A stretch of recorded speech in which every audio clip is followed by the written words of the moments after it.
Breaking news చూస్తున్నాం. తిరుపతి జిల్లాలో ఘోర రోడ్డు ప్రమాదం జరిగింది. చంద్రగిరి పనపాకం వద్ద లారీ కారు ఢీకొన్న ఈ ఘటనలో లారీ కారు ఒకటి ఎదురుగా వచ్చి ఢీకొనడంలో ఇద్దరు చిన్నారులు అక్కడికక్కడే మృతి చెందారు. మరో ముగ్గురికి తీవ్ర గాయాలైన పరిస్థితి నెలకొంది. అయితే లారీ కారు ఎదురెదురుగా వచ్చి ఢీకొనడం కారణంగా ఇద్దరు చిన్నారులు మృతి చెందడం జరిగింది. ఎంతో బాధాకరమైన విషయం తిరుపతి జిల్లాలో చోటు చేసుకుంది. చంద్రగిరి పనపాకం వద్ద లారీ కారు ఎదురెదురుగా వచ్చి ఢీకొన్నాయి. ముగ్గురికి తీవ్ర గాయాలైన పరిస్థితి. అయితే పోలీసులు అక్కడికి చేరుకొని దర్యాప్తు చేస్తూ ఉన్నారు. ఈ ఘటనకి అతివేగమే కారణమా లేక ఏంటి అనే కోణంలో అయితే పోలీసులు దర్యాప్తు చేపట్టారు. పూర్తి వివరాలు అందించేందుకు మా ప్రతినిధి దామోదర్ సిద్ధంగా ఉన్నారు. దామోదర్, తిరుపతి చిత్తూరు జాతీయ రహదారిపైన 6 వరుసల జాతీయ రహదారిపైన పనబాకం సమీపంలో జరిగిన రోడ్డు ప్రమాదంలో ఇద్దరు చిన్నారులు మరణించారు. కోయంబత్తూరుకు చెందిన కార్తికేయన్ తన కుటుంబంతో సహా శ్రీవారి దర్శనం చేసుకుని తిరిగి వెళ్తున్న సమయంలో ఈ ప్రమాదం చోటు చేసుకుంది. ఏదైతే డ్రైవర్ ఎదురుగా వస్తున్న లారీని నిద్రమత్తులో గుర్తించలేక నేరుగా ఢీకొనడం వల్ల ఈ ఘటన చోటు చేసుకుందని పోలీసులు చెప్తున్నారు. జీవన్ 10 సంవత్సరాల బాలుడు, అదేవిధంగా విశ్వ అనే 6 సంవత్సరాల బాలిక ఇద్దరు అక్కడికక్కడే స్పాట్ లో మరణించారు. కార్తికేయన్, సతీష్, కలైవాణి వీరి ముగ్గురి పరిస్థితి విషమంగా ఉంది. వీరిలో ఒకరి పరిస్థితి చాలా విషమంగా ఉంది అని పోలీసులు చెప్పారు. మొత్తం మీద అయితే ఈ ఘటన చోటు చేసుకోవడానికి విశాలమైన రహదారులు ఉన్నప్పటికీ ఏదైతే ఎదురుగా వస్తున్న లారీని గుర్తించలేక అక్కడ ఈ ప్రమాదం చోటు చేసుకున్నట్టు తెలుస్తుంది. మొత్తం మీద ఈ ఘటనకు సంబంధించి పోలీసులు దర్యాప్తు చేస్తున్నారు.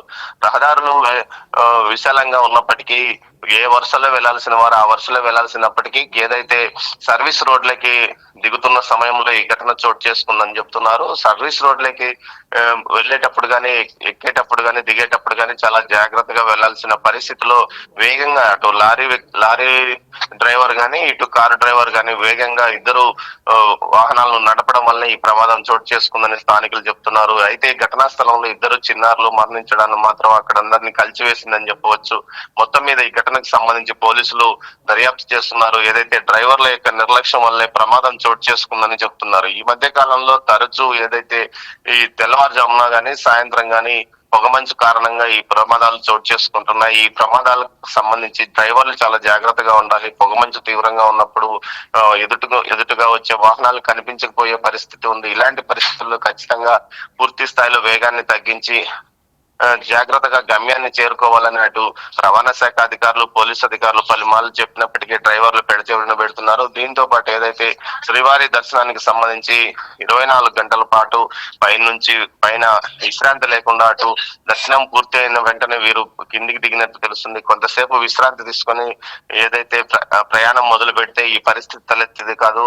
సుమారు 10-16 గంటల పాటు అటు క్యూ లైన్ లో కానీ ఇటు శ్రీవారి దర్శనం కోసం కానీ తిరుమలలో అటు ఇటు తిరిగిన వ్యక్తులు అలసిపోతారు. ఈ సందర్భంగా ఏదైతే జర్నీలో వారు నిద్ర మత్తులో జారుకునే అవకాశం ఉందని కూడా చెప్తున్నారు. ఇలాంటి పరిస్థితుల్లో జాగ్రత్తగా ఉండాల్సింది పోయి డ్రైవర్ల యొక్క నిర్లక్ష్య ఫలితంగానే ఈ ఫలితాలు ఇలాంటి ప్రమాదాలు చోటు చేసుకుంటున్నాయంటూ కూడా చెప్తున్నారు. మొత్తం మీద ఈ ఘటనలో మరణించిన వారిది కోయంబత్తూరుకు సంబంధించిన వారు వైకుంఠ ఏకాదశి సందర్భంగా శ్రీవారిని వైకుంఠ ద్వార దర్శనాల్లో శ్రీవారిని దర్శించుకుని తిరిగి వెళ్తున్న సందర్భంగా ఈ ఘటన చోటు చేసుకుందని చెప్తున్నారు.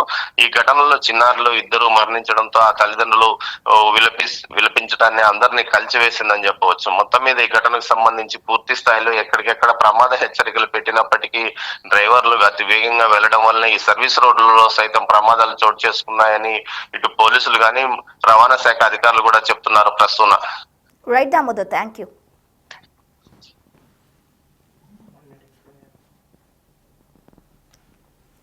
ఇక తిరుపతి జిల్లాలో జరిగిన రోడ్డు ప్రమాదానికి సంబంధించి మా ప్రతినిధి దామోదర్ ఇచ్చిన సమాచారం మేరకు అయితే తెల్లవారుజామున అంటే తిరుపతిలో దేవుణ్ణి దర్శనం చేసుకున్న అనంతరం రెస్ట్ లేకుండా నిద్రమత్తులోనే ఈ ప్రమాదం జరిగిందంటూ కూడా ప్రాథమికంగా అక్కడ అధికారులు చెప్పిన పరిస్థితి మా ప్రతినిధి దామోదర్ అందించారు. అయితే దామోదర్ ఇచ్చిన సమాచారం మేరకు అయితే మొత్తంగా ఈ ఘటనకు కారణం అంటే అతివేగం కాకపోవచ్చు, కానీ నిద్రమత్తు వల్ల పొగమంచు కారణంగా కూడా ఈ ప్రమాదం జరిగి ఉండొచ్చు అంటున్నారు. అయితే ఈ ప్రమాదంలో ఇద్దరు చిన్నారులు చనిపోవడం చాలా బాధాకరమైన విషయం. అయితే మొత్తంగా అయితే ఈ ఘటనలో ప్రమాదానికి గురైన వారి మొత్తం కూడా కోయంబత్తూరుకు చెందిన వారిగా సమాచారం.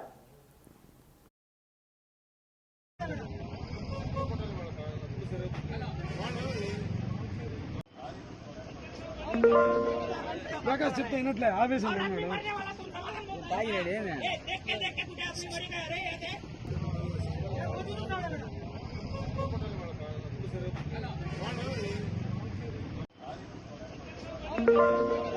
ప్రకాష్ చెప్తే వినట్లే ఆవేశం ఉన్నాడు.